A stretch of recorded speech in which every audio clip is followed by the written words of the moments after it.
Unfiltered podcast. I am delighted to be here in person. Yay! Two wonderful ladies. This is so cool. We've actually never done an in-person podcast before, but I can't think of a better guest. Can you? Definitely not. No. Okay, so I will not bury the lead any longer. We are here with Nia Renee Hill. Oh my gosh, yes. Welcome. I don't even know what that was. I'm just so excited to be here. And I'm your first in-person podcast. This is true story. This is monumental. It is monumental. And this is monumental. This will go down in history as a very important podcast. It's going to go down in history as something, but I'm not sure what it is yet. We'll see. I know. Let me not get ahead of myself. We're literally 30 seconds into this thing. Well, if anyone's watching it at the YouTube that we do of this, you'll see there's like a million glasses on the table, which is usually a pretty good indicator of a party. But I do have to say thank you, because this would not have happened in person if not for the enthusiasm that you showed us when we initially invited you. And you're like, I'll just come to Napa. Can I come to Napa? Yes, exactly. Well, you gave me the option of either doing it virtually or coming to Napa. And I'm like, come on. I'm a 45-minute plane right away. I'm coming to Napa, obviously. I mean, the answer is always yes, I'm coming to Napa, I right? think Is there a different answer than that? I think it has to be. I think for 30-some shows, there's been a different answer. Okay, that's fair. Touche. No, this is my second time in Napa. The first time I was in Napa was earlier this year at the Blue Note Jazz Festival. I had never been to Napa before. I've lived in California for 14 years, and I had never been to Napa, which is a crime. And now it's my second time, and it's to be here with you guys on this podcast. Like, I'm so excited.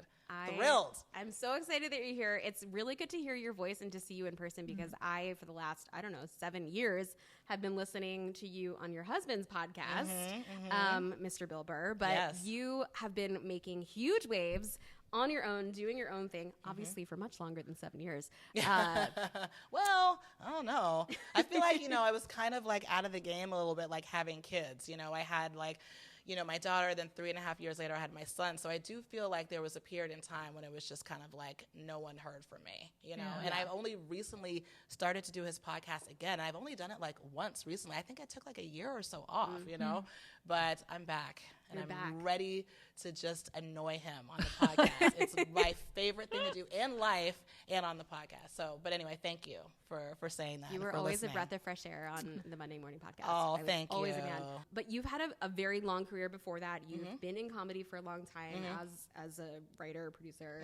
And now you're kind of doing this thing with like Michelin Guide. I'm seeing you on stages and around the country. And it's been really amazing. So, all of our mutual friend Ryan Hilly at Michelin, I met him in 2018 in France with Bill, and he came up and introduced himself, and we stayed in touch over the years, sort of. I mean, I think, through social media, like the way you say it. And he invited us to a couple like really amazing events that he put together.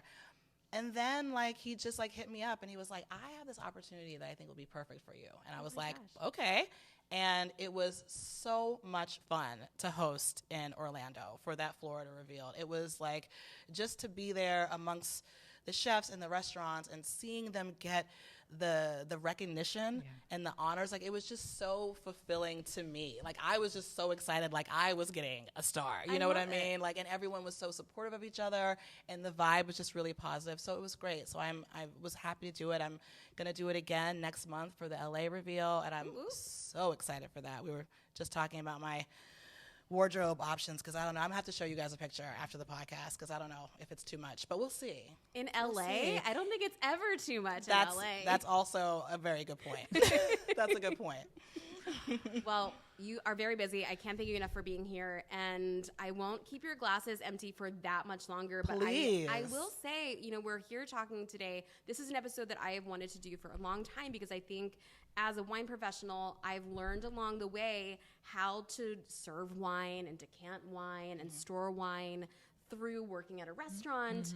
But I get back to my family's home and they're like, I don't know what wine goes in what glass and what's the proper temperature. And then the more that I do on TikTok and Instagram, the more I learn that I think people really struggle with what to do after they get the wine home. Absolutely. What happens now? Yep. What should we be doing?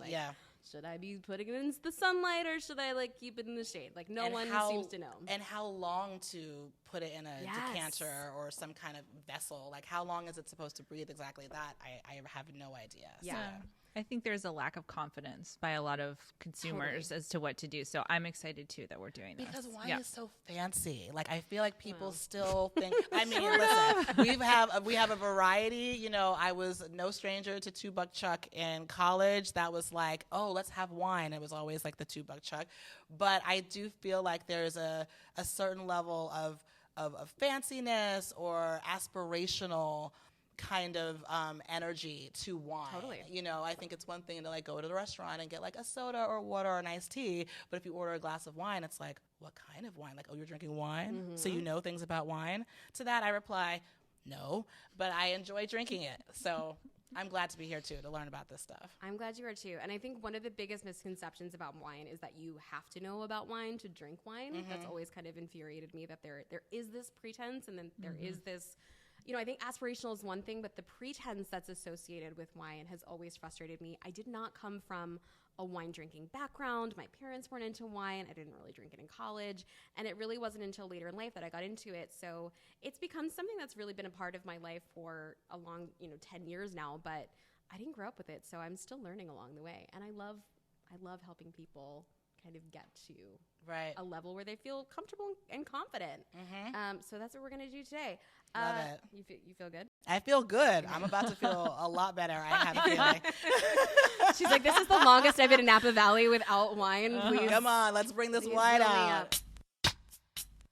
There's a couple things that have been happening in Napa Valley. Vanessa, I don't know if you've seen the drama. I've seen it. Napa drama? Oh, yes. Oh, I'm here for the Napa tea. Okay. I cannot wait. So much tea going on. Okay. Yeah. Okay. So number one, we'll start. I'm just going to go through the list of like stuff that has been happening in the wine industry, which is, we've been talking about like really positive things as of late. This episode, I feel like there's a lot of negative. Well, I guess it depends on who you are.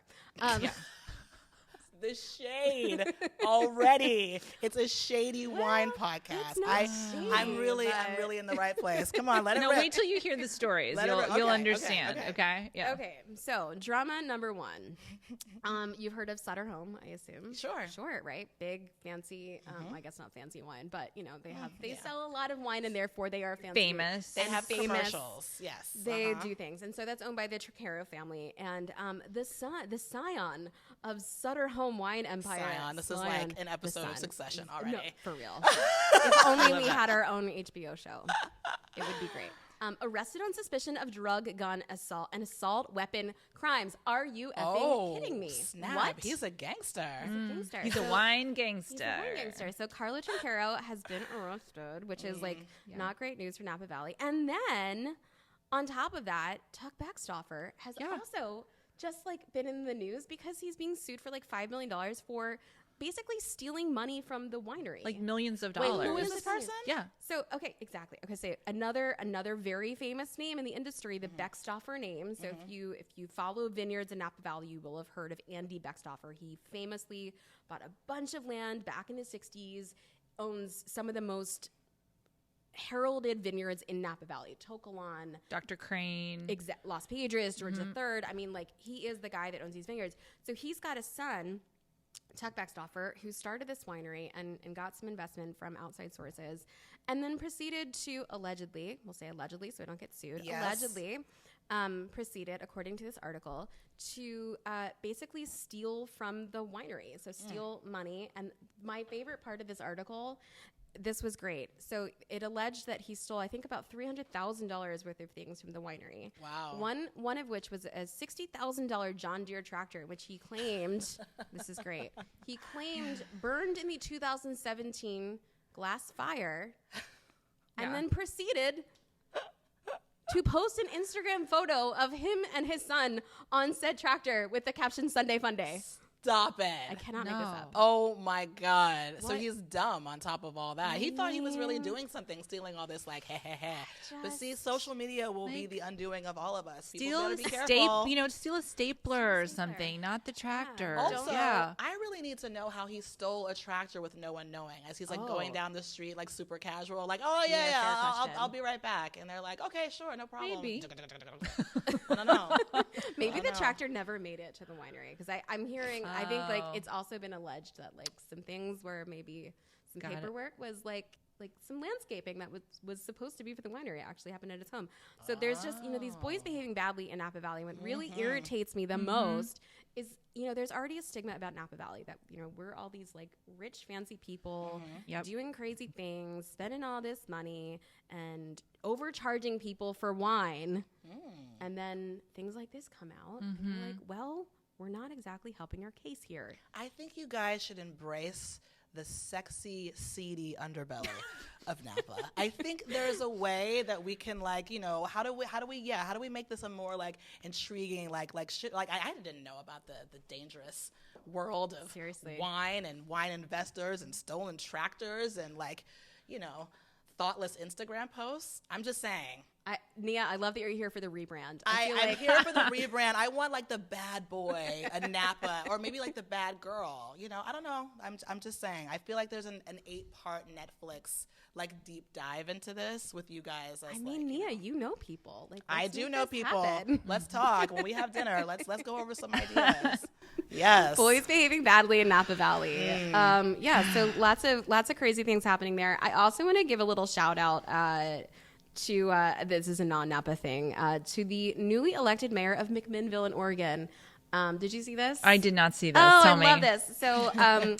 So Remy Dropkin, who is a winemaker and also queer winemaker, has just been elected mayor of McMinnville. Amazing. So McMinnville is like the big town in Willamette Valley where all the Oregon Pinot is produced, which is awesome. So I'm like, way to go, Remy. That's That is awesome. wonderful. That is what we call progress. So we took a few steps Yes. backwards and like maybe one step forward. I love a multifaceted, politician, winemaker.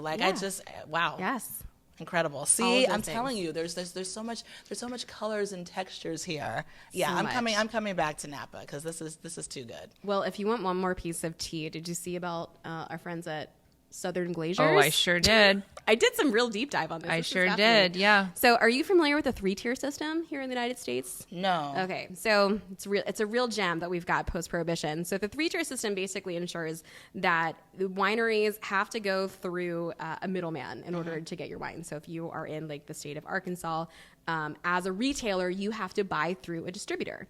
Okay. So it's this 3 tiers that it has to go through. So it starts at the winery, then you've got the middleman, which is the distributor, then you've got the retailer, and then you as a consumer can go and buy that wine. Now, what has happened for the last, I don't even know how many years, there's, I'm not going to call it a monopoly, but a monopoly on the distribution system in some regard with Southern Glaciers and then another one called RNDC. And Southern Glaciers, which is the biggest distributor in the United States, they have just been... what would you call that? Invaded? Not invaded. Investigate. I think their Raided. office was They're raided. raided. Their offices were Raided. raided Yeah. by like the FBI. Raided Yes. by the IRS. The IRS. Yes. Ooh, Yeah. somebody's moving some money around and Yeah. doing some funny things And with the wasn't there funds. something too about that they were charging different prices of the same products to like different Yeah. entities, which is a no-no also Yes. in the wine business. Yes. Yeah. So yeah, part of this whole like 3-tier distribution, and like this is maybe a conversation that we should have for like another day because I think It could be a whole episode. truly a whole episode because it just infuriates me to no end. Oh my God, the sleazy side of the know. wine business. Really, So just sexy. digging into the underbelly today. No, I remember The show watching. writes itself. My husband and I would watch a lot of that show, American Greed. It's like Yes. and they had a couple of episodes about people who would like have fraudulent wine. They would like raid people, these guys' home. It's always like a dude that's like posturing around town, like wowing everyone with his wine collection and this and that and the knowledge. And they go in his house. And it's like a bunch of like bottles with no labels on them and like fake labels like hanging up like they're being dried this has outside happened. on the I mean, line. this is- you Yeah, know? no, that was Rudy Kiernewan. Okay, is that who that That was? was his story. Yes. He also was just released from jail, and I think maybe sent back to where he came from. Okay, yeah. Unclear. Although I actually did recently overhear someone's conversation, and someone said Rudy is getting back into the game. I cannot. Wow. Wait, what game are we talking about here? The wine game. The fraud and crime Sexy, game? dirty, Or like pickleball? filthy, Like, what game? mysterious wine game. I mean, it's too sexy to stay away from. It's calling his name. It's bringing him back. It's kind of like when the Tinder swindler.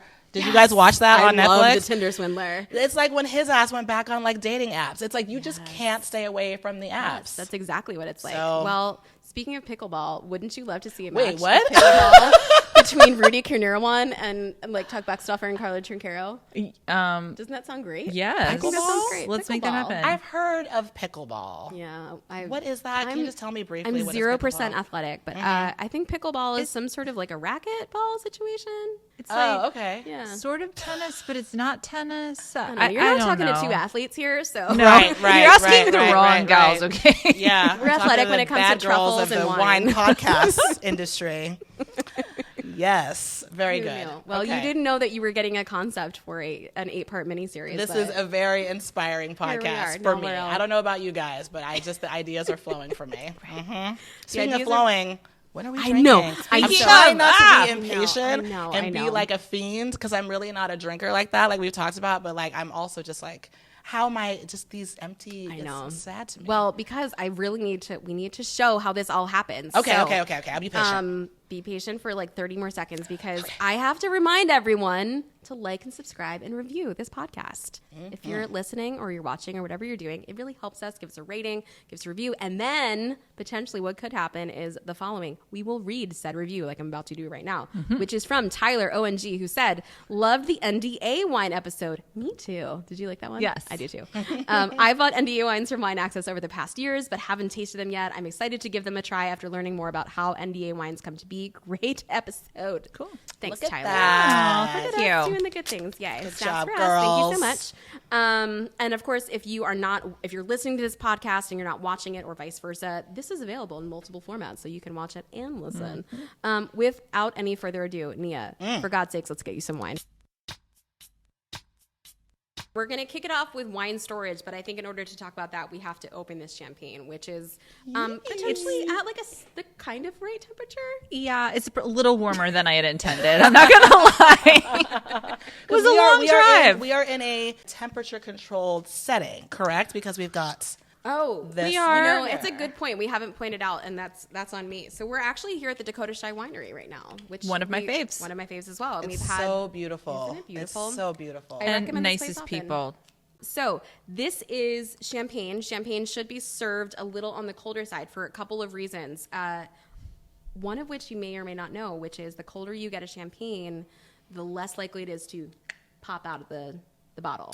Oh, There's a lot of pressure in that bottle. Yeah. Okay, but see, when I open, I'm going to see how you do it. But Okay. I always do it you just hold on to the top and then you twist the bottle. And so you eliminate that possibility from happening. Like, Nia isn't that what you're Renee supposed to do? Hill, you walked that what into you're supposed this to do? podcast as if you were like, I don't know. I'm not sure. You know. See, because what I'm doing is I'm playing into like the bad girl of wine. Like, see, this is all I'm figuring it all out as No, I go you along. downplayed But it. No. But You did. but I learned somewhere that's how you're meant to open it, so Correct. that Yes. you're not scared. Because everyone around me was always like like having this like overly exaggerated reaction to like a champagne bottle is about to be opened. I was like, Yeah. this is the most beautiful sound you will ever hear. It's like Beautiful, it's- but can be dangerous. but can be dangerous. Again, is a danger to yeah. this. Yeah. The theme of this week's episode is danger. If we make it out of this episode Danger. alive, Wine. we'll be Well, lucky. I guess it's on me because I'm about to open this champagne. Yeah. This like semi like cold enough champagne. So when it's not, you have to get it nice and cold so that it doesn't pop and fly Yes. and take someone's eye out. Yeah, I mean, you don't have to, but it definitely prevents the cork from like really shooting out. So you want to get it nice and cold. Champagne should really be served between like 40 and 45 degrees. Okay. It's the coldest of the wines that you should serve. White wine maybe a little bit more than that, and then red wine about 55 to 60 degrees depending on your preference. Would you agree with that? I do. Yeah, absolutely. And I mean, I drink a lot of full-bodied whites at that same temperature too. Yeah. Yeah. So do you have separate like fridges for all your various, because I'm like thinking about my little piddly wine fridge that also has like sparkling water in it and like kids juice boxes, but there's wine also. But I'm like, am I keeping it at the wrong temperature, because there's several different things in there. There might be like an old bottle of Grey Goose in there as well. Ready. Woo! Yay! That's not what you're supposed to do. Hey! Oh, but it's got a little. She's got a kick. Yeah. She's excited. It did ride up in the car with me, so yeah. It's I okay. can't It's say down it. my sleeve. Okay. It's a rental. But yeah, so you keep your different wines and champagnes in different places, no? For like optimal So taste or what have you? the marketers will have you believe that you need a separate wine fridge for all your wines, right? Like you read about like all these dual temperatures. And like there's two ways to answer this question. One is like storage and one is serving. Okay. Right? So if you're storing your wines, you really want them at about 55 degrees. Okay. And that's kind of across the board. And that's for like long-term storage. Like we're talking, I'm going to age my wine for a year to 50 years. Consistency is key when it comes to wine. Did you say a year to 50 years? Did. Yeah. Damn. Okay. Speaking of 50 years, it's been 50 years since you drank. So let me get you. Yeah, it has been. Let's go. Thank you so much. I didn't know that people. Well, I guess I did know that. There's bottles of wine that are like what, hundreds of years old or something that people drink. No, not hundreds. Yes. I mean, Really? well, That seems a little. there's crazy. some really old like Madeiras and ports and right. You're pouring the same champagne in Yes. 3 different glasses. For Ooh, you. I'm glad you caught that. I did. Thank you. So I am, for those not watching, I gave Nia 3 different wine glasses, and I know we're talking about storing wine, but we're actually going to skip to serving wine right now because we're thirsty. So I gave you 3 different glasses because which one would you have picked? I gave you a champagne flute, like a traditional champagne flute. I gave you what we would call a tulip, and then I gave you sort of a Bordeaux glass, like your standard wine glass. Which one would you have naturally gravitated towards? The way I was thinking of it was, there's a champagne flute and a white wine glass and a red wine glass. Like that's just my sort of like. So I would go towards this like beautiful, sexy champagne flute. Because I feel like that is what you're supposed to drink champagne out of. Yes. So I would go for this Okay. first. So, first of all, cheers. Are we toasting? Cheers. Yes. Cheers. Great Neither to see you. one of Nia. you are holding the same glass that I'm holding, so I already know. Oh, So I secret's already out. know I messed up. No. didn't mess up. No, because No, this no. is a totally Cheers, appropriate. Vanessa. We didn't get to cheers. Cheers. Thank you, girls, again so much for having me. This My- is so much fun already. Pleasure is ours, Nia.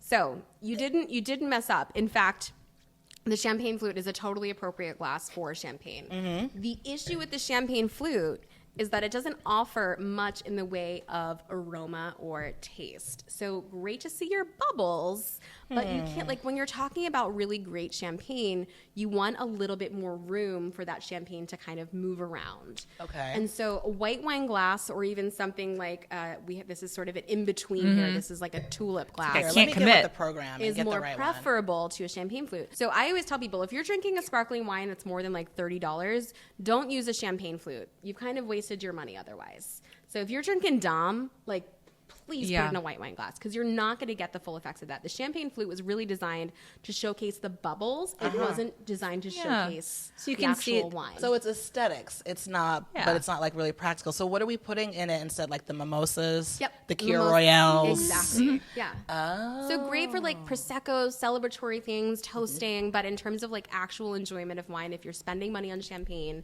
do yourself a favor and put it in a wine glass. And so I poured you the same champagne in 3 different wine glasses because I wanted to show you the difference between glasses and what it can do for the champagne. So taste it out of all 3. Yes. And, I feel like we've really accelerated the process of you drinking by giving you 3 glasses. So you're welcome. I'm here for it. Yes, thank you. I feel like even just between the champagne flute and I'm calling it the white wine glass. You call it a tulip. White wine glass is fine. A tulip. I already feel like the tulip made it a little bit more like open. Yeah. Is that correct? Exactly. Yes. I do feel like there was a tightness in here that I have never noticed before. So now we're about to go with the big boy. You're going to go with the big boy. So it's about to get real Yes. open. Yeah. And we talked a little bit about this on our champagne episode, which was season 2, episode 1. So this is also a very appropriate glass to drink out of. So you've got a Bordeaux glass going on here. I feel like I like this the best. Okay, so very interesting. A lot of wine pros do. They do? Yes. Oh my God, I'm a wine pro, you guys. So sophisticated. And don't Killing you feel like a lot of restaurants now have switched? Like Yes. there are many places now that I go and they don't even have flutes anymore. Correct. Yeah. Wow. Yeah, most wine, if you order a bottle of nice champagne at a restaurant that is respectable, they will probably give you by default a white wine glass. Or they might ask, right? At least give you the Sure. option. They Yes. will give you the option. Yeah. I think, some places will just kind of bring it, and then most places still have champagne flutes. I don't think we've completely rendered them obsolete, but it's, in terms of getting the most bang for your buck, like you want it in a bigger glass. Is your mind blown right now? It tastes different. Yes. It's the same wine, different glass. Wait a minute. I think I feel like tastes I'm doing and like the smells Pepsi different, challenge right? right Yeah. Much more Yeah. aromatic in a larger glass like that in your Bordeaux glass. I than don't in this like it as flute. much. There you Out go. of the I champagne like flute. it in the bigger glass. Isn't that Wow. wild? Wow. Glasses. They do matter. They do matter. It's true. Wow. That is amazing. Yeah.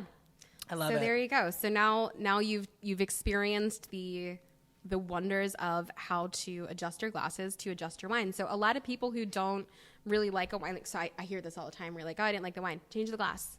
Try changing the glass before you completely dismiss the wine. A lot of times the glass can change, not just for sparkling wine, but for all wines across the board. Glassware is very important. Oh my God. And you know what I've noticed? I was thinking of this earlier.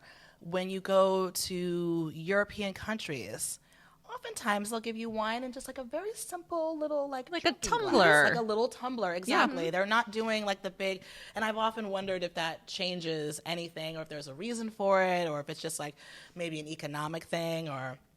But I like pouring wine in a little glass because it makes me feel as if I'm a sophisticated European lady, you know, just spending the afternoon drinking wine and then running off with my lover. That's what it makes me feel like. So I go for the that drink for tumbler, you. but I actually don't know the reason why. Is I- there a reason? I think there's two things. I think any vessel that you use, if you're getting the wine into your mouth, is still fine. So I think there are things that can help. Messing with the quotes on this podcast. I think it can accentuate your experience, but then I think there's also a difference between, like, because you said, I think, maybe you go and you sit at a bistro in Europe and it's not meant to be a serious wine that you're going to collect and store. So I think there's also a difference sometimes between like, oh, I'm just going to like, this is a glug, easy drinking. Right. I don't need to think that hard about it versus something that you're like, wow, I really want to dig into this glass and this is a serious wine. Or so in that case, I'd say, yeah, like try a nicer glassware. But yeah, I'm not going to hate on a tumbler.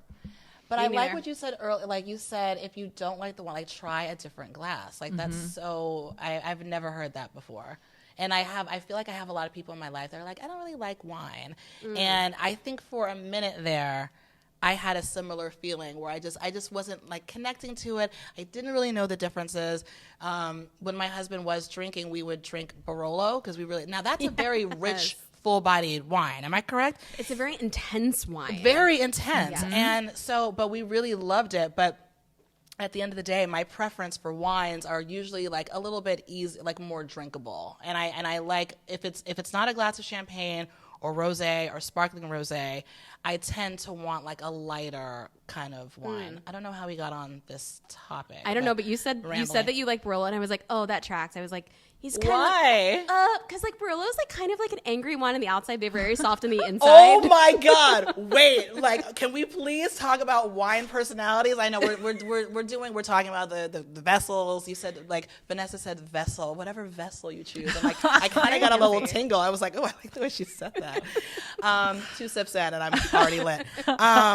But that's so interesting. Yeah. Look to me, at it's you like, subbing up my husband in a wine. well, you listen to him for enough weeks on end, you're like, all right. Yeah, Well, yeah, the yeah, other figure it funny out. part is like his anger reminds me a lot of my boyfriend's, but he's just kind of like a softie inside. But I do Yes. feel like Barolo, like it's a very like intense, like angry wine, but then you get into it and it's like it's soft and it's soothing and it feels good. It pairs a lot of things. Like surprisingly, you're like that shouldn't pair with as much as it does. But like, You just described our entire relationship. You just described our whole. well, I'm courtship. available for $150 an hour as your future wine that therapist. angry, intense wine that is like very sexy though. And then like you get into it, it's like, oh yes, there's like layers to this. Ooh, I like that.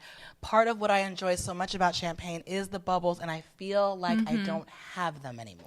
Well, yeah, and that gets What's back to up why with people that? like this, because actually, look, Amanda just reported me, and look, that is beautiful. I to see do, and that.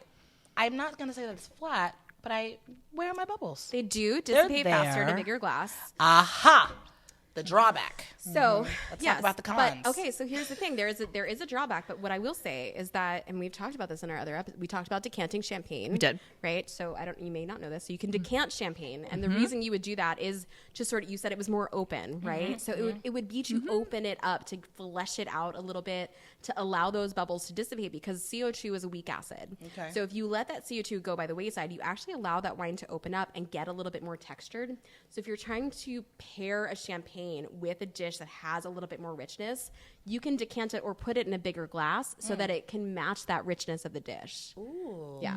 So there would be a reason for drinking it out of that glass. And some people don't really love the bubbles in champagne. Some people really love champagne more as a still slightly effervescent wine than with the actual bubbles. Well, and I think we talked about this on our champagne episode, but if you actually let it go flat, it can just taste like a great white Burgundy. And that's fine too. It doesn't mean that the champagne is ruined when it's flat. It can still taste really delicious. So this is really interesting to me then, because although, yes, I think I am getting the flavor of the champagne more with it being in this big glass, I feel like the middle ground is going to be the tulip, so that I can get my effervescence that I like, my little zesty bubbles, while also having it be a little bit more open.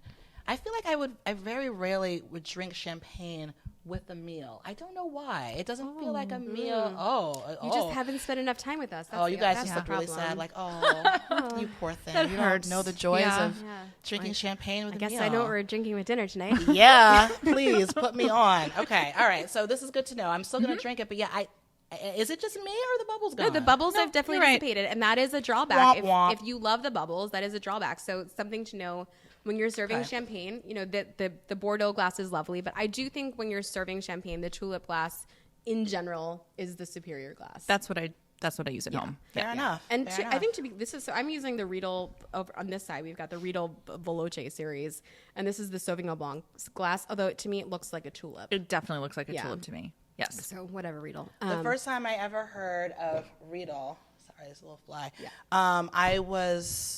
I used to work at a furniture and home goods store in Boston.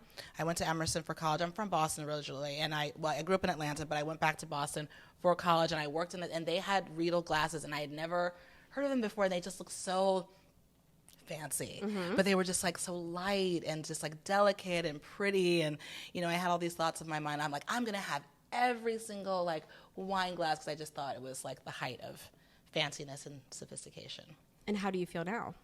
I mean, listen, I'm throwing, the shit in a tumbler, and I'm putting it in my, my daughter's like Elsa mug. So I'm really just out here like an animal. Shout out to Elsa. But I will try to step it up now, because I have a very incomplete wine situation wine glass situation at my home. It's just kind of like, there's this one and there's this one. Like, I don't have a full set. Like my goal in life, my only goal in life is to have the kind of like servingware, dishware, glassware that would make Martha Stewart like cry in her Bentley on the way home, because she's failed to live up to what I have going on, and I'm not there yet.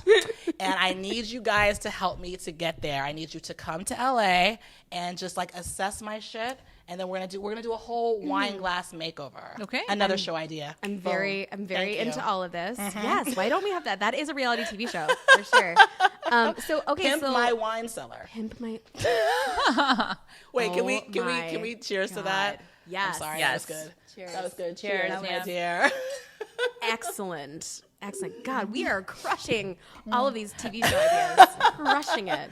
Wait. I'm just crushing the champagne. I don't Just know. crushing the champagne. Real quick though, speaking of like pimp my wine cellar, I have another hot take. I had an earlier off-air Yes. hot take where I questioned like truffles. We won't get into that. But in terms of wine storage, I feel like those clear wine walls that you see on every like like real estate show house, on every fucking house, on, you know, Selling Sunset or whatever, the clear one that's like in the middle of the room. I think that shit is so dumb. I feel like it's so corny, and it's just like, look at my wines. It's like, give me a high five. Put it in a cave where it belongs. Like, put it in there. Like, put it in a dark, cold place. Ugh. Girl after my own because heart. we all know you're not drinking any of that shit. You're just like, look at me. I have like 40 bottles of booze. It's a trophy case. It's a trophy case. Yeah. I feel like it's lame. And I just feel like it doesn't add anything to the, why is that such a selling point? Why do people think that's so incredible? It is a classic example of someone who knew absolutely nothing about wine who installed a wine cellar. Because the one rule when it comes to wine storage is that it should not be ever in direct sunlight. Yes. And those wines are always they're always in these direct big sunlight glass in like boxes Malibu of houses. Exactly. And they're just like, it's literally there just to show off the fact that you have wine, but are you drinking this wine? It's like, you're not. You're just having it there. I don't know. It's just really the crappy bothers me. Oppenheim group wine that they have in there. Seriously. I've not tried it, but I hear bad things. Yeah, I'm not into it. Anyway, sorry for all of you that that's have a good observation. wine walls. I think but I'm just letting you know I'm not here for it. It's a great observation. I think it's a good segue back into storing wine and like how you actually should store it. So the rule of thumb with wine is wine should be, my rule of thumb is wine is like a mushroom. It wants to be in a dark, cool, slightly humid space. So if it's good for a mushroom, it's good for a wine. And so you want it either in a wine fridge or a wine cellar, preferably not on a wall where it's exposed to lots of sunlight, which is bad. Vanessa, you've got like a wine room, kind of like a converted. I do. But I wanted to say, I used to live in New York City, as you know, Yes. and I definitely did not have room for a cellar. What?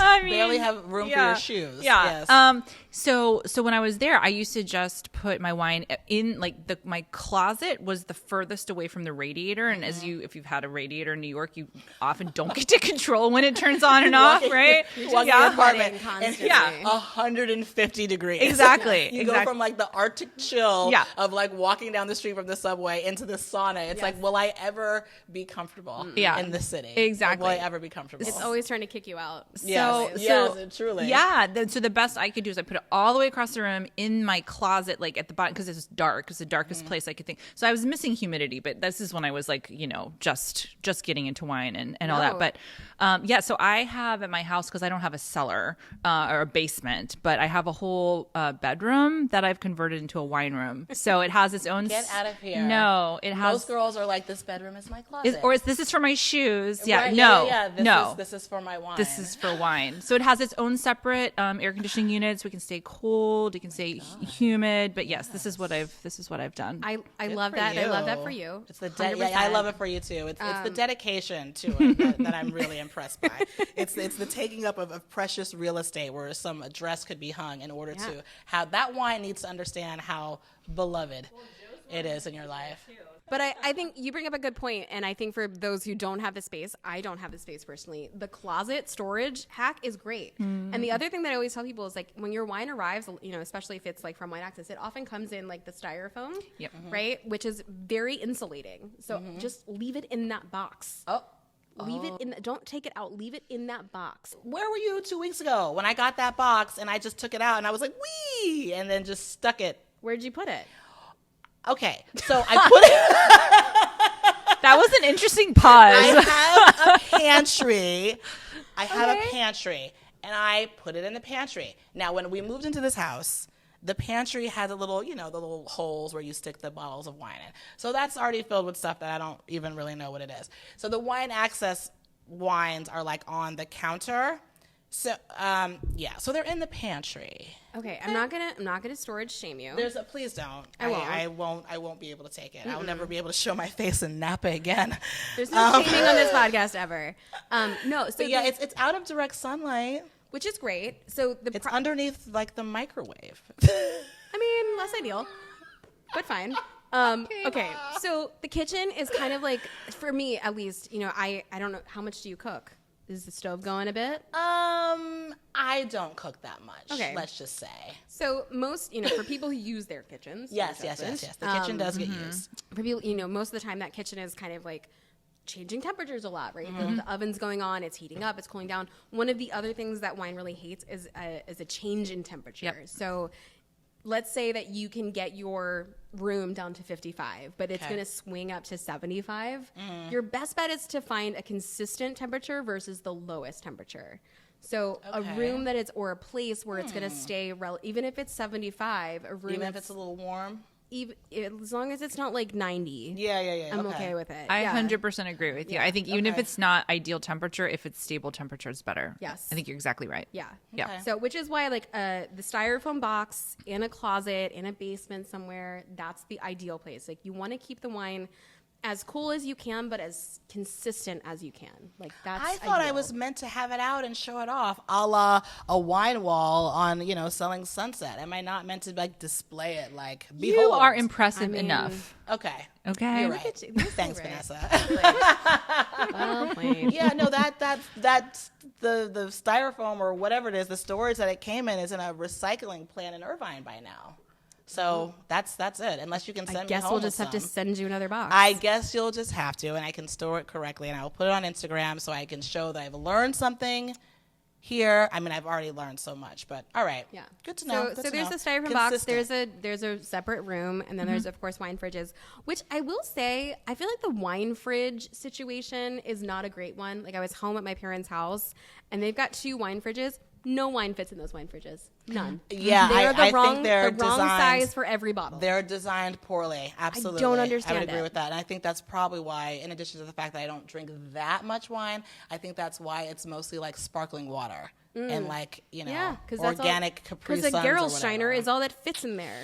It's infuriating. Yeah, that's truly what it is. And like I said, I think there's a bottle of vodka in there, and it's like, that's not supposed to go I mean, that goes in the freezer for sure. But with champagne, though, you were talking earlier about keeping it as cold as possible, which is why it's always in a bucket of ice when it comes to you at a restaurant or a hotel or something. Yeah. So you do want to serve champagne on the colder side. White wines can be, like I said, a little bit warmer, and then red wines you want to be between 55 and 60, which is generally what you're storing it at. But you could, if you had one big wine fridge or one wine room, you don't have to separate those out. They can all be at the same temperature. It's just when you get to the serving that you want to change that. So let's say you've got Vanessa's room and you've got champagne, which I'm sure she has tanker loads of. Yes. You've got a little Chardonnay, you've got some Cabernet. It can all stay at 55 or 60 degrees in there.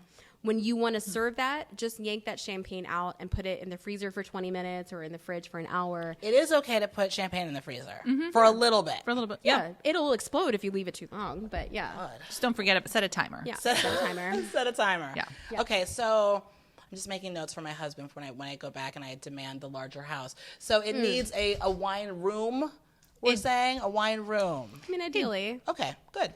No, I'm going to tell them that you guys told me. So. Okay, yes. Tell I don't them. think the wine is going to stop arriving to your house. Oh, good. Good. I need I need a place to put all this wine. Yeah. I'm just practicing what I'm going to say to him. Okay, great. Thanks, girls.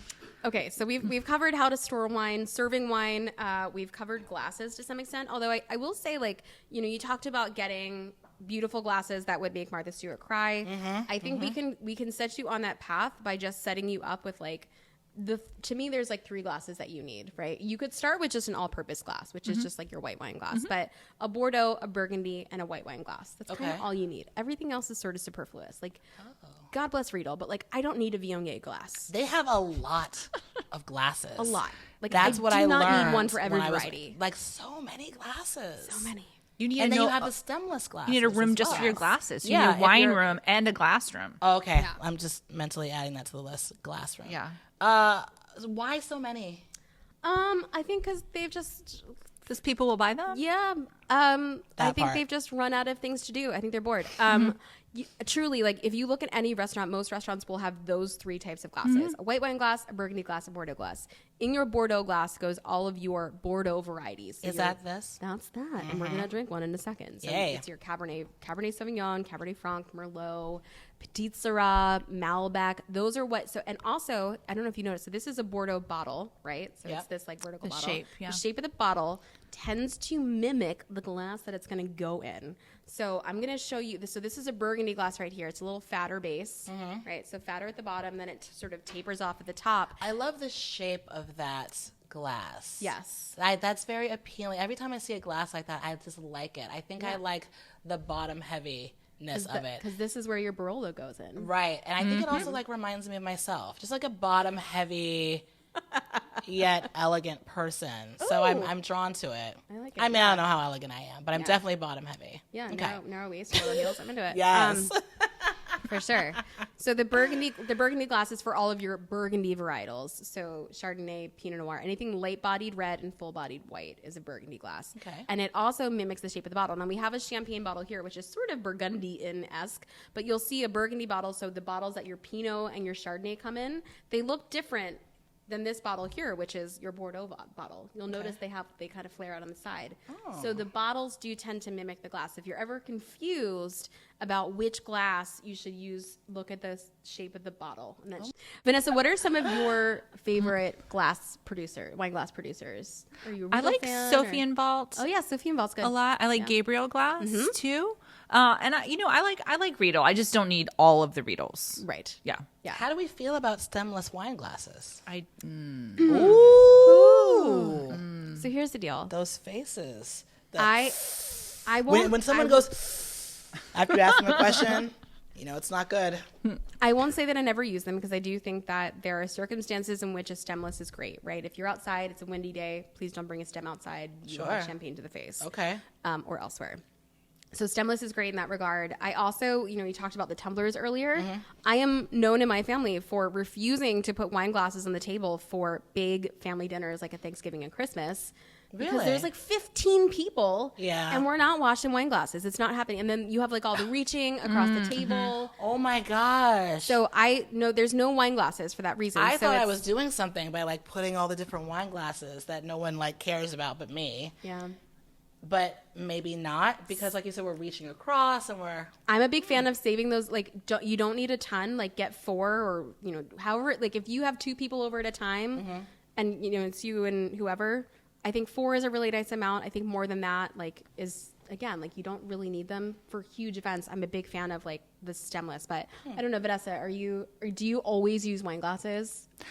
Yeah, I don't have. I mean, I don't have any stemless at all at home. You didn't even have to say that. I already knew that. I just already knew. I could tell just by like the disapproving look on your face that you were not a person that would ever entertain anything stemless in my house. Okay. Get out immediately. I have a room for my wine. Do you understand that I had a bedroom and I made it a wine room? Like, this shit is serious for me. Get out of here with your stemless bullshit. That's what's going on in Vanessa's mind, in my interpretation. She had a very calm, sort of gentle face, but I inside I feel it. I feel the You rage. basically read my internal dialogue just there. Yeah, But I feel it, a girl. stemless glass is great for water. How's that? Oh.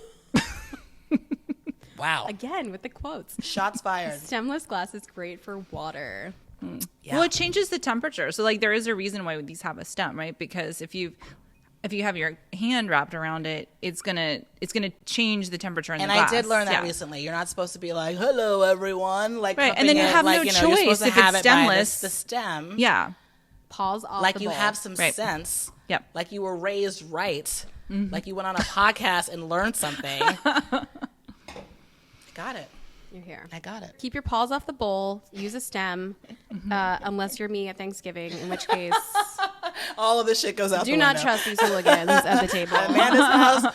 Listen, we're drinking it out of mugs. know- We're drinking it out of like a Starbucks cup. She's just not dealing with wine glasses. So I'm you're a gonna have big to fan of deal the with Elsa that. cup that you mentioned Yeah, earlier. yeah, I yeah. think we could trade. Yep. Yeah, I'm a frozen girl myself.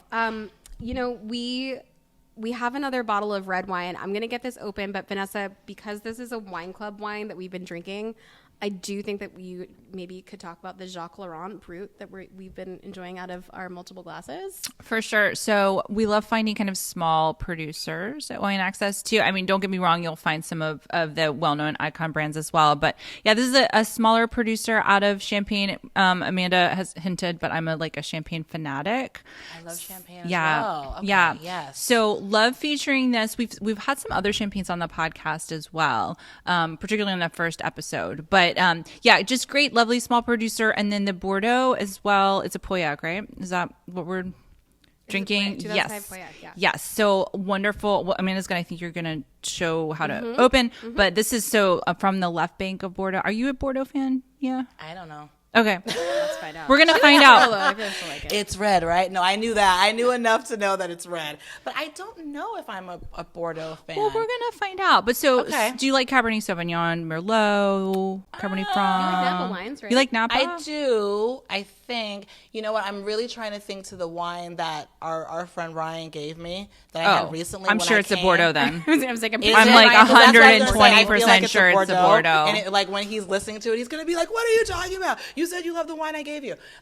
Yes. So if that, yes, I think yes. So obviously Bordeaux's in kill me. France, and then there are these two. We call it the left bank or the right bank, and it actually is because they're the banks of a river. So there's the in France, Dordogne yeah. and the Garonne, and they combine forces in the Gironde River, and then that fills in or spills out into the Atlantic Ocean. But so it isn't really the banks of this river, and so the left bank has a number of different communes. Pauillac is one of them. It's sort of one of the most classic, I think, and elegant on the left bank, and then there's the right bank, which is a whole different story. But Bordeaux or the Bordeaux blends are based on those varieties we mentioned, like Cabernet Sauvignon, Merlot, Cabernet Franc, so and plus a few others. But so if you like Napa, it's not a far stretch to see if you were going to like this wine. Okay. They can sometimes be a little bit more restrained, but then we've had some more vintages recently, and it's getting a little bit more homogenous, I would say. Yeah, well, I think 2005 is a great example of that, right? Yeah, It's a yeah. fairly warm vintage. Yeah. So I dug into this a little bit. So this is a 2005 Bordeaux. I also want to call attention to the fact that when I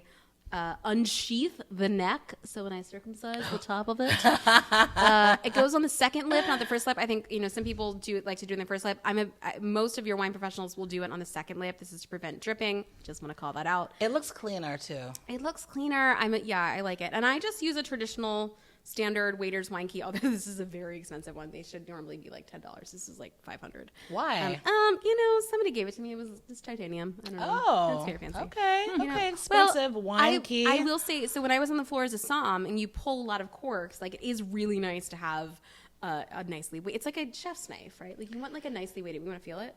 Sure, yes. I do want to feel It's lovely. it. So this is a code 38. If anyone's Ooh, looking to this is splurge, nice. Do you have an Osso in your hand? I'll do This an is off show. beautiful, actually. This is less expensive. Yeah. Look at this.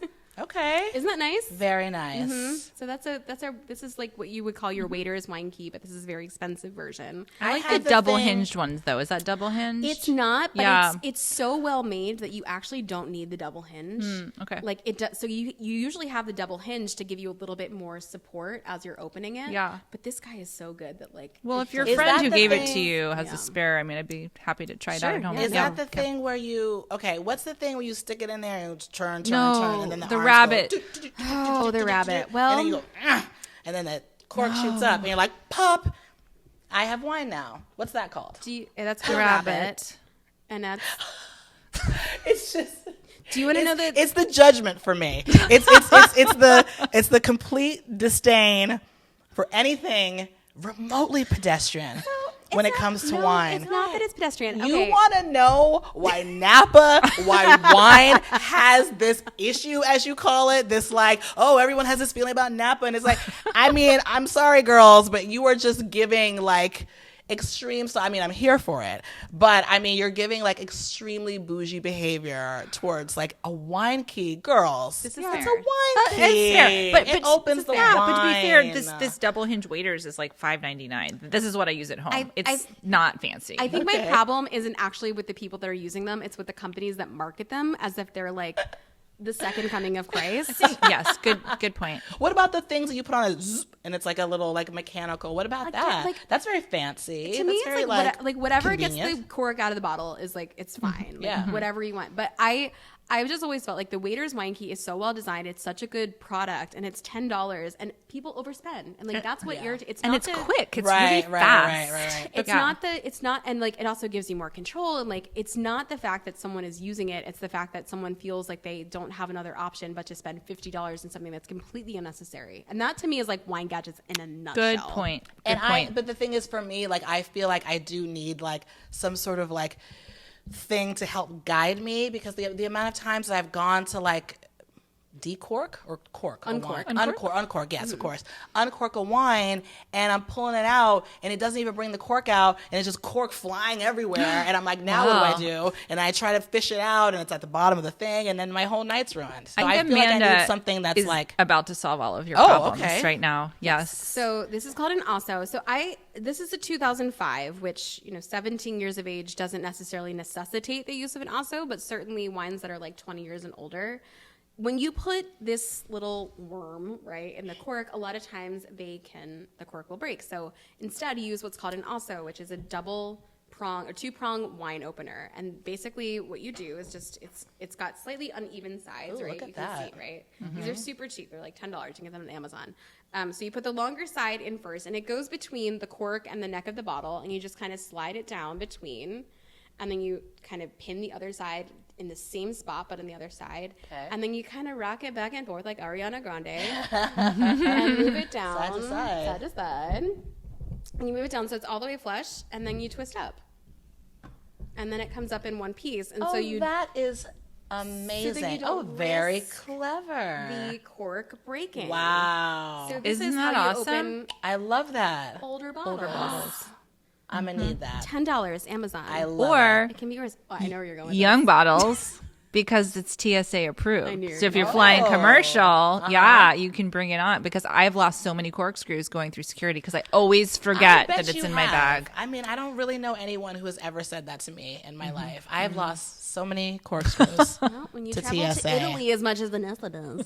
So you're just so do you not trust that there's going to be something to uncork your wine? I forget that I I just have. forget you're that I going? have them. It's not even. I just forget because It's I like always having a lipstick in your purse for us. at this Okay. point. Yeah. I love Just it. forget. It's just Okay. they're always okay. they're ever present in our lives. I travel with my own. and then what, I what do we always call it? see what's that? Wine key. Wine key. I Wine travel. key. Have wine key. Oh, we'll this travel. isn't also And Yeah. also the double. Also. Yeah, Let the me one see that I this just thing. used. Yeah, here. Cause see, I thought it was. Can you open a beer bottle with this part? Or Oh, no? actually, you am I about could. to No, get kicked you out? can. Oh, good. Yeah. Phew. Yeah. Yeah. I don't want to be on you guys' bad side. Beer, cider, whatever. When it comes about to the wine. Okay, yeah, this is very cool. Yeah. Very nice. So that's an also definitely one of those things that if you're going to be opening older bottles, you should have. There's also something called a Durand, which sort of takes the principles of or the mechanics of an also and sort of plants them with the wine key, and it's both. It's like a corkscrew and Yeah, also in it's- one. They're super cool. They are super cool. They are on the expensive side. It's like $125, which I find a little expensive, but whatever. It is one of the few wine gadgets that I can justify spending money on. I'm not a fan of wine gadgets. I know some people really love them. I find them super unnecessary. And again, like it goes back to the marketing of things to consumers that I think you prey upon people's insecurities, and I don't appreciate that. So I have feelings about all these things. I see that. That's very clear. Well, how do you feel about the decanters that are like swirly, loop-de-loop, and like all that? How do you feel about that? I'm delighted by those. When they are brought out, I was like, look at this. They're fanciful and fun, and I think that's great. I think like the point of decanting is, well, there's twofold. One is to remove sediment. Two is to open the wine in the same way that we did kind of with the champagne earlier. By the way, you're completely out of wine. How did that happen? I mean, I was waiting for you to notice, TBH. But I wasn't going to be that guest. I was like, where's my wine? I'm going to go glass? with the tulip. I'm going to switch it up, y'all, because I really need those bubbles in my life. Look at that. Look at that. Look at the... Beautiful. Vanessa with the glass on the other She's like, hello, don't forget about you. me. She's like, it's me. I'm the problem. It's just so bubbly and beautiful. See, I like that. And I get to have my bubbles, and I really feel like celebratory. I love that for you. What is this thing that I'm feeling when I go in and I kind of, I don't know, maybe just me, I feel like I'm sort of taking in, like I'm breathing in champagne. Yeah. It's the And it's kind of like, it's like that. What is that? It's the CO2 just kind of like getting up in your nostrils. Oh, It's like okay. the same thing with like sparkling water sometimes, right? Yeah. Same thing.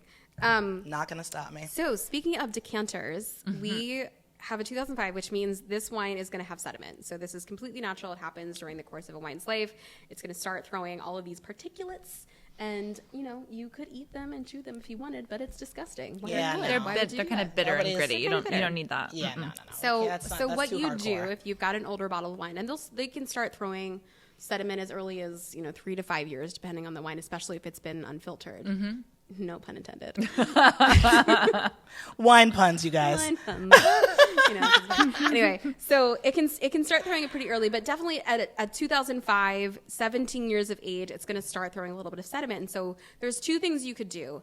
And if you're watching this on YouTube, you'll see I've got this wine cradle in front of me. So if you're storing your wine in a fridge on its side, I don't think we talked about the fact that you should store your wine on its side. We didn't. What did you call this? What is this? So this is called a wine cradle. This wine looks like it's like on vacation. It is. Like it's it is lounging. It is lounging. It is relaxed. Yes. She's just kind of like here, you know, for the good time. Maybe not a long time, but like, definitely it's very, What is this? This is just another way of sort of presenting wine, or no? You said having the wine on the side. Yeah. So normally when you would store wine, you'd want it on its side, and that's because you want the cork to be in contact with the wine, and you also want the sediment to kind of like lay down on the side. So what you would do is, if you were taking it from your wine cellar or your wine fridge, instead of taking it and turning it right side up, where all of that sediment that's been collecting on the side would start to get jostled around with the actual wine, instead of doing that, you just take it directly from the wine fridge and you'd set it down here, and you'd do all of the opening and the serving from this actual wine cradle. It's literally like in a lounge chair. Yes. And it just, you know, wine just doesn't, it's very particular. It's very fickle about its life and what it does. So it wants to stay laying down. Same. So if you don't, right, I understand that totally. So if you don't have time, or if you don't have a wine cradle, what you're going to want to do is stand that wine up a few days in advance. If you can, it's no big deal. But if you can stand a wine up a few days in advance, you can let all that sediment that's collected fall to the bottom of the bottle, and then it's much easier to filter that out. So decanting. We decant for two reasons. We decant, one, for sediment, two, for air. So in this case, we're kind of doing a little bit of both, because this is going to have sediment in it.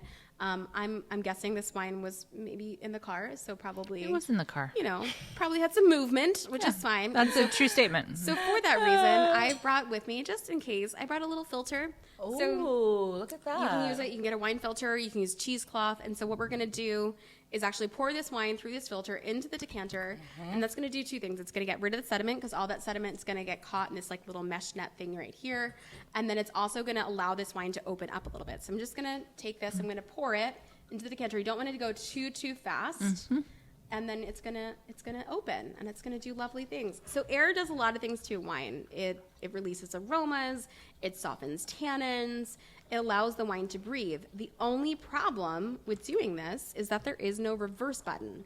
So you don't want to overdo it. So one of the things that I hear a lot from people is they say, I decanted this wine for 8 hours. And I was like, cool, you missed like an entire portion of a wine's life. It's like having a baby and being like, I'll see you after college.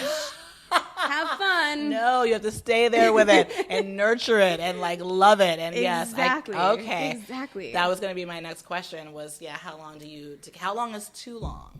I think 8 hours is too long personally. Sure. Like a whole ass day. But this is work day. Yeah. I mean, decanting is it's a very personal thing in terms of time. If you want the wine to be super soft and super open, then yeah, I mean, decant it for like 2 to 3 hours. Sure. But like for me, I think Vanessa, we've talked about this too. I agree. The process of a wine opening is a really beautiful one, especially if you've got a nice bottle. I want to see that entire journey.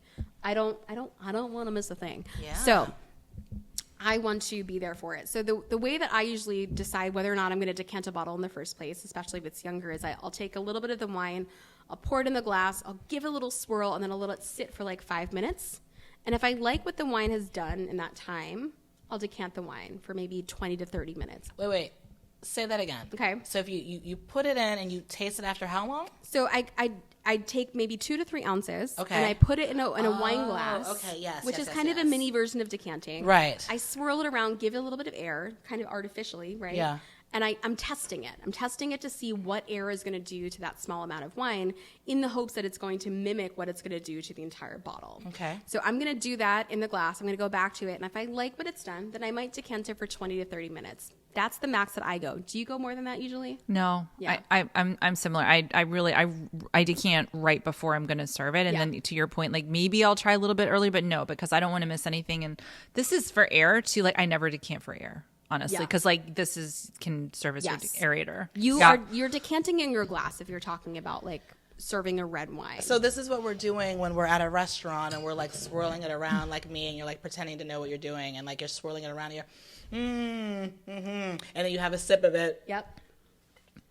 And then you nod approvingly at the waiter as if you know whether it's good or not. You make eye contact and then you nod. Yeah, you're like, yeah, this is will great. do. Thank That will you. do. Yep. It's like I don't know. I've swirled it around for like a half a second and then swallowed it. Like, what do I know if it's good or not? But you're meant to do it in that moment to know. But you guys are like the wine experts, so you'll know right away. Have you ever gotten a bottle or a glass and swirled it and been like, oh no. Oh no, take this back. I'm sure you have, right? Yes. Yeah. Not surprised. I think that is sending wine back. I was with Joe. We did that once. only right? once. Well, because I only send it back really if it's flawed. Yeah. Is the sommelier horrified? Are they just like, No, I mean, I quit? Some wines, like there are certain flaws that can happen, right? So if the wine is genuinely flawed, they should have no problem. I mean, no one is going to expect you to drink a wine. Is the sommelier going to taste it and be like, That's- let me taste this? Sometimes, see if you're yeah. on the level. Sometimes they'll take your word for it. Usually they'll check it, right? Because sometimes people are wrong. Mostly we check it. Well, we don't necessarily check it to see we check it to see if they're wrong or right, but we not for that reason. It's mostly to find out if if the wine is corked, because then we can get credit for that bottle. We can send it back. But two, like sometimes people just don't like the wine, and this is probably an entire episode in and of itself. But the whole reason that someone here take some wine, the whole reason that little taste is poured for you to begin with is to check for flaws. Yeah. So it's not actually to check to see if you like the wine. It's to check to see if the wine is corked or oxidized or has some sort of wine fault. I thought it was to see if I liked it or not. Don't you think that a lot of sommeliers now, though, they check it first before they even bring it to the table? Do. Yeah. Do they? Yes. And I like that. And we always like that too. We always did that at press, and the reason we did that was one, we were dealing with a lot of old Napa cab, which most people are not going to have experience with old Napa cab, right? So they're not going to know if in 5 minutes this wine's going to go, it's going to tank. Wait, I want to like swirl it around, but I'm worried about like audio. Is it okay if I do that? Just pick it up too and just. This is a wine podcast. This is part of it. Oh, this is like very like ASMR. There is wine ASMR. I'll whisper into the microphone as well, because I know you guys like that. She's gonna Wait, scratch her nails hold on, hold on. Listen to this.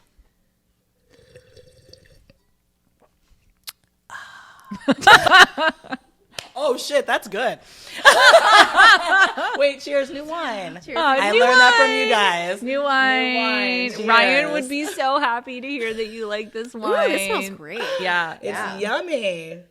So to go back to the little ounces poured by the somm, that is for the guest to check to make sure that the wine is flawed. It's not necessarily to check to make sure that they like it. However, the exception to that rule, which is not really a rule, is most of the time, somms are going to have a conversation with you, right? Like you don't normally blindly pick a wine. They kind of lead you to that choice. Sure. So there is an element of like, do you like it associated with that? But traditionally speaking, it's really just to make sure that the wine is flawed. If you don't like the wine, raise your hand. The earlier you do that, the better. Right.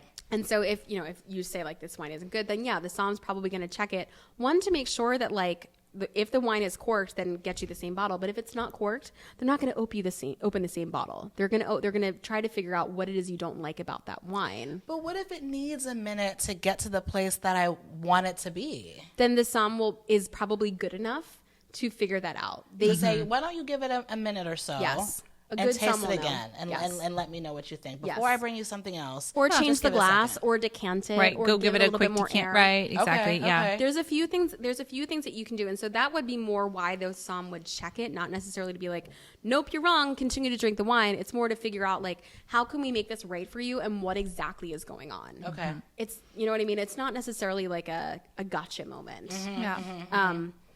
But it is always uncomfortable. And for that reason, we always checked the wines at press to make sure that they were sound before they got to the guest. Because I find, as a hospitality person, that's a lot of responsibility for the guest. Right. To put on them. Oh, to yeah. be like, Too much pressure. is this corked? Is it not corked? Most people can't pick up TCA. And people have different sensitivities Totally. to it. So someone might not pick it up if it's on a low grade. But no, I totally agree with you. I've never sent a wine back that wasn't because it was flawed, except for this one time, because I would say like Joe and I were at a restaurant that I won't disclose, and we described very specifically Sizzler. what we wanted. Sizzler is the Very restaurant. specifically to the producer that we wanted to order.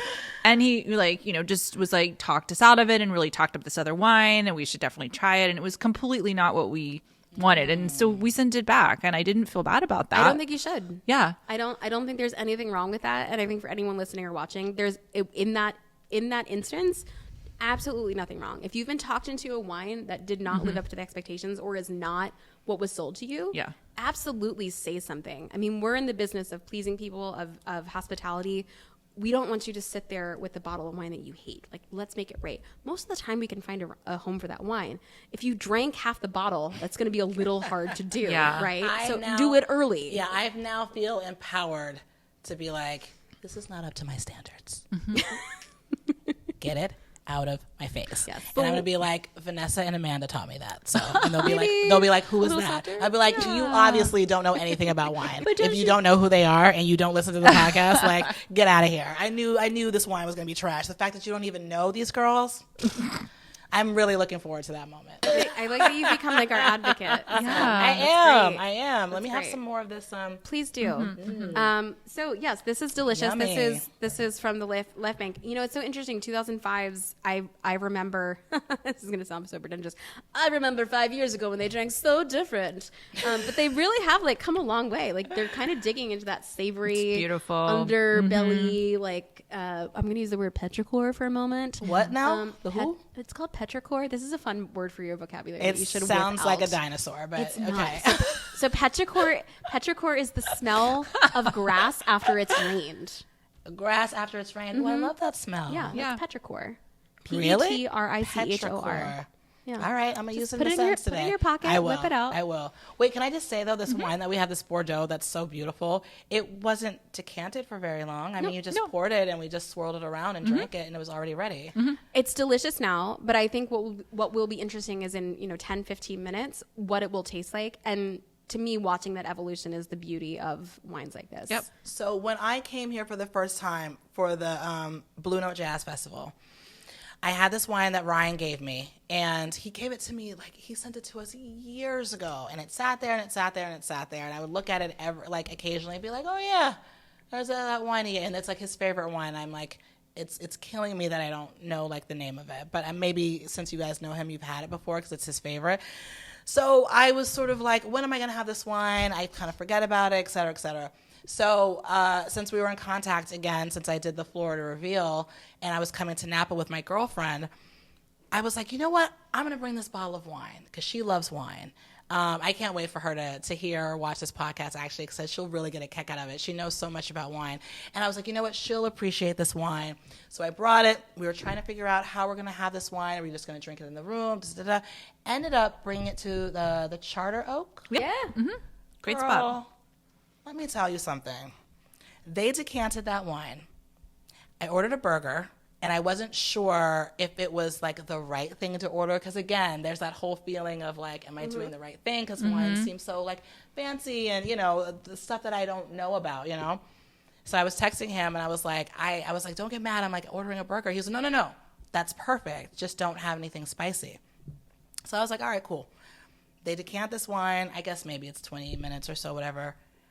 When I tell you this wine has literally changed my life, it's so good. It's a 2000, and he was saying that it was like peaking at that moment. I don't know what that means. That means that it was like the right time, the perfect time to have it.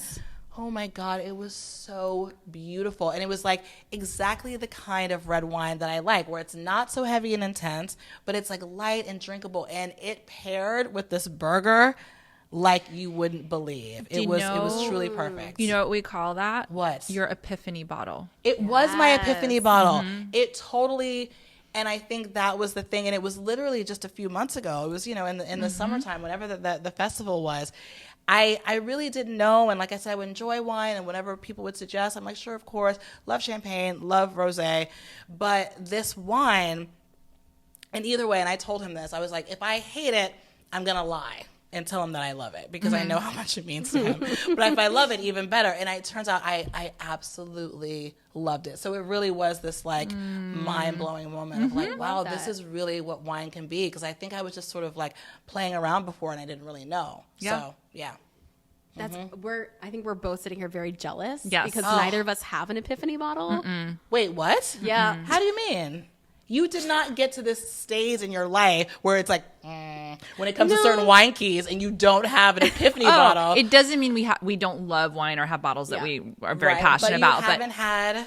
Well, that's not. A lot of people talk about when they got into wine in the first place or they got into the business, it was because of a specific bottle, and I didn't have that. And I mean, it didn't have this. So it was, for me, it was like more of a slow burn. Like, oh my gosh, this is so cool. I want to learn more, and I'm going to try this. I'm going to try that. I didn't have like one bottle that was like, this is wine. You know? No, I think I will always remember that moment because it was such a beautiful wine, and it was just so perfect, and it was also, it was the right time. It was the right place. It was with the right person. Yeah. You know, it was all these things that make it such a like sensual experience to drink wine. So it all came together in a way, and you know, it made me appreciate him as someone who loves wine and as a person and as a friend. So it was very like multi-layered. But yes, that was my wine epiphany moment. Love it. Thank you for sharing that. I think that's a beautiful story. I want you guys to have your wine epiphany moment. Well, we can't right now because it's like the on wine. camera. The epiphany bottle is like it's in the early stages of getting into wine. I like Vanessa. It was sort of a slow burn. Like it was a deep love that took months and months and months and years. And I had great bottles over the course of time, but there wasn't one particular bottle that I was like, wow, like now I need to know more. Right. And that's that is your epiphany bottle. Are you liking this wine? I am liking it. I do feel like I want to switch back to champagne though, so I'm going to do that. Love that. No Very offense, into that. No, but I'm into I didn't make the wine. bubbles. No. There's a few questions that we have from the audience that I want to jump into. The audience has questions. Okay, great. Starting with, if I have wine left over in an open bottle, what's the best way to store it for the next day or two? Invite a friend over. Vanessa's like, I'm so Drink it confused right away. now. What's happening? You have some left over? This question always confounds Vanessa. Yeah. Yeah, I would like. Yeah, that's actually a good question for me too, because I'm always like, well, we had a couple of glasses, but I'm not around. Wine drinkers like that. So there is, there's some left over, which I hate, but. Okay, so I brought props just for the occasion. Oh, good. Right. We so love a prop. Depends on what you're drinking, but I will say there's three options. The one thing that you can do if you have no gadgets whatsoever is what's going on? Oh, I was gonna, are these your my gadgets are behind okay, me. Yes. I'm just moving my stuff out of the way. So one thing you can do is put the cork in it and get it in the fridge.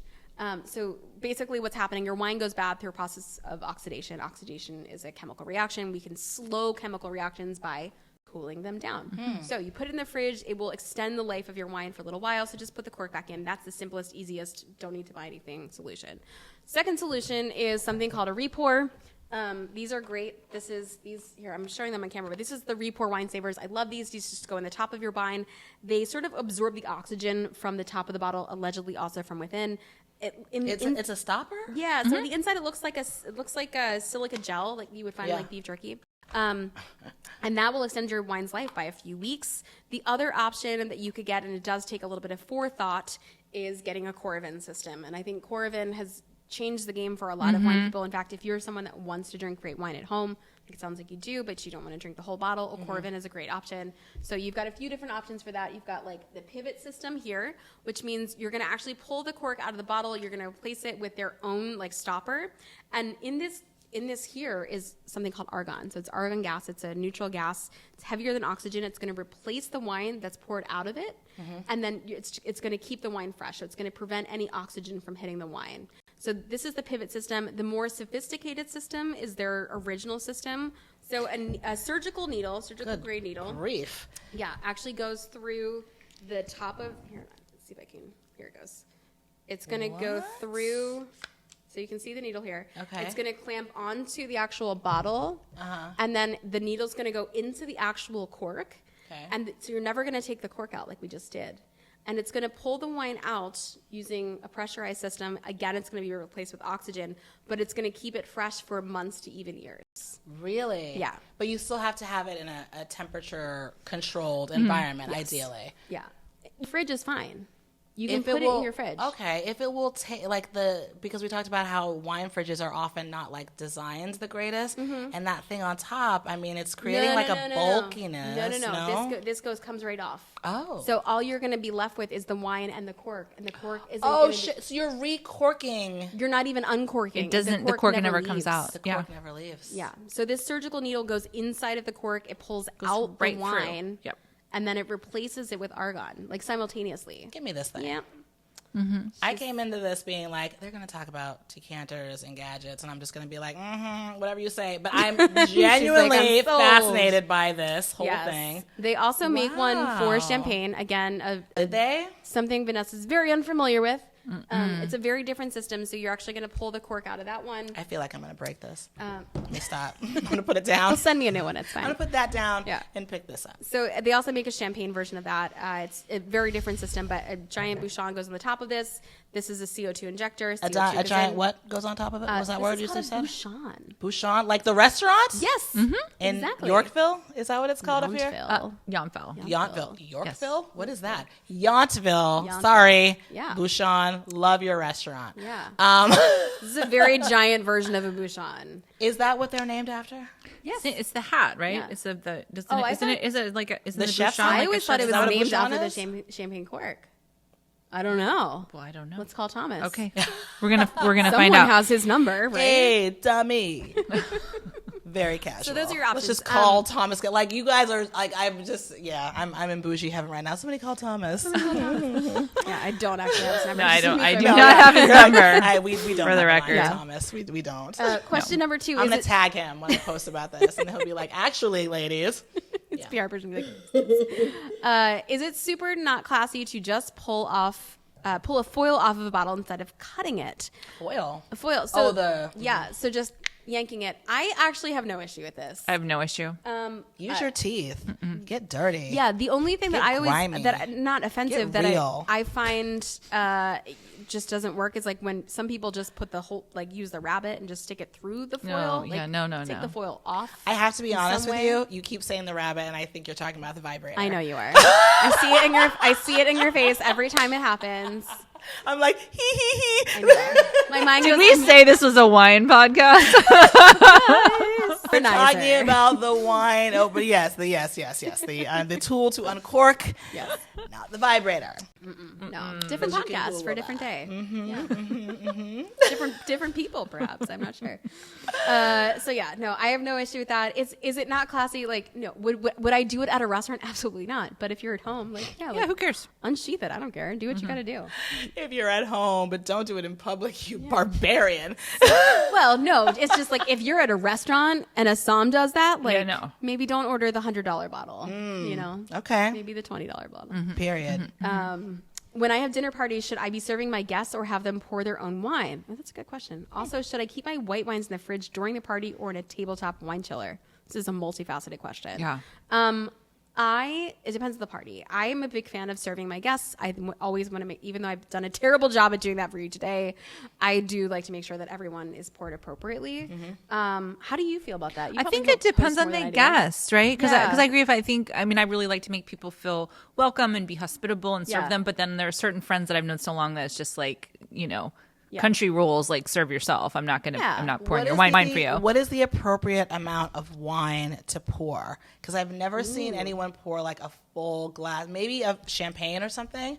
But like, what is the appropriate amount of wine to put in a glass? Half? So it can breathe. It has the space to breathe, I think the oxygen. For whites and champagnes, it's like 3 to 4 ounces for me because more than that, it's going to warm up. I don't know how much that is by looking at it. You got to tell me, like, okay, half. so maybe let's say a quarter, let's say like a quarter. A quarter. To Okay. a third. Okay.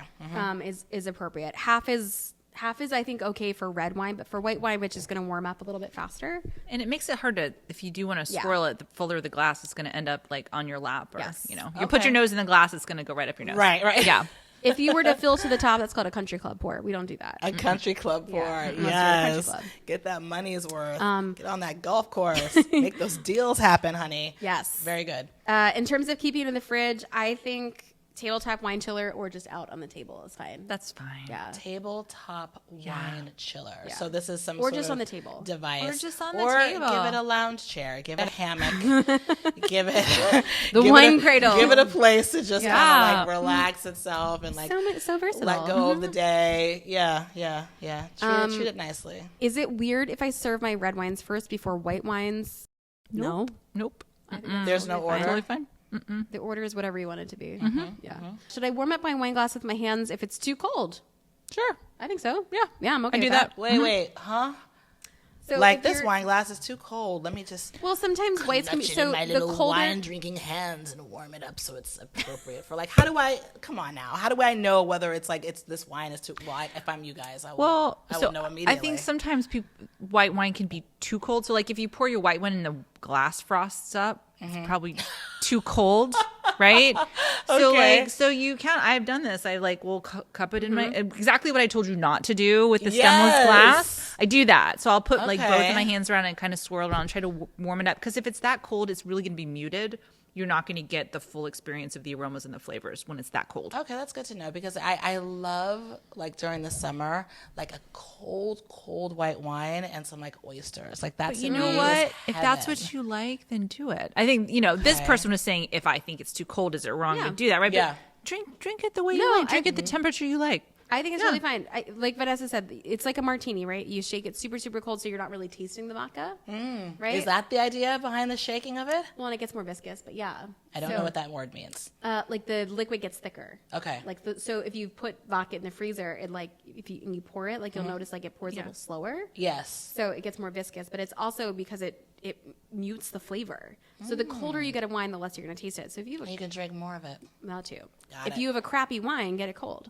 And then it won't taste so bad. How do I hold my glass without looking dumb? I think we've sort of covered Like this? this. I think We're good. whatever you'd like. This is how you hold it. Is there anything I can do with my wine if it is over the hill or corked? Fortunately, no.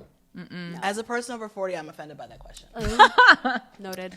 Yeah. Do you consider yourself over the hill though? Because I wouldn't. don't. I don't either. Not at all. I feel like I'm like at the top of the hill, like waving my hands at all the peasants that are at the bottom of the hill. I think you're still It's on your kind way of where I up, am. right? Like I don't. I'm think I'm I have. Oh my God, I haven't peaked yet. No. I'm just like a young little baby wine. I haven't peaked yet. 44, you're not even close. Love it. Yeah. I think Martha Stewart like hit her stride at like 60, right? Yeah. And then she went to jail. So like that was a peak. It's another episode. That is another episode. I Different really show. love that that's a part of her story, and she's still so beloved. And like, who like? Wait, just real quick, just the fact that she sort of like pivoted her brand and was like, I'm gonna partner with Snoop Dogg on a Amazing. show and in commercials and in other things. It's like, let me. Yeah. I mean, I don't know. Embrace it. Let me just embrace it. I mean, I don't know that Snoop's ever been to jail. I mean, I feel like there's a part because Snoop had that murder trial or whatever, but like actually she's been to jail and Snoop hasn't. Think about that. Okay? Just did. Just think about it. That's amazing Yeah. for all of them involved. I'm a big fan of Martha Stewart. I'm gonna make her cry. Watch. And you're gonna be there. Because of the wine glasses. Yes, unfortunately, if your wine is over the hill, nothing you can do. Is no turning back the clock. And then if it is in fact corked, also nothing you can do. Down the Decanting, drain. Down the drain. Nothing you do, or return to the store. When Right. is it? If it's over from the Wine hill? Access, give them a call. Yeah. Yeah. Call him up. Joe will answer the phone. Joe will Yeah. answer. if he's not too busy staring at himself in the mirror in the middle of a podcast. How do you know when it's over the hill? It will smell like port. If you know what that smells like, it'll smell like it's Really? too like raisiny. Raisiny. Yeah. Or like there's sometimes I've had wine that tastes very like vinegar. Like it tastes very that's like definitely it's over like the hill. clearly like this is not okay. Yeah. Yeah. And then corked will smell like wet newspaper, wet cardboard, or like grandma's basement.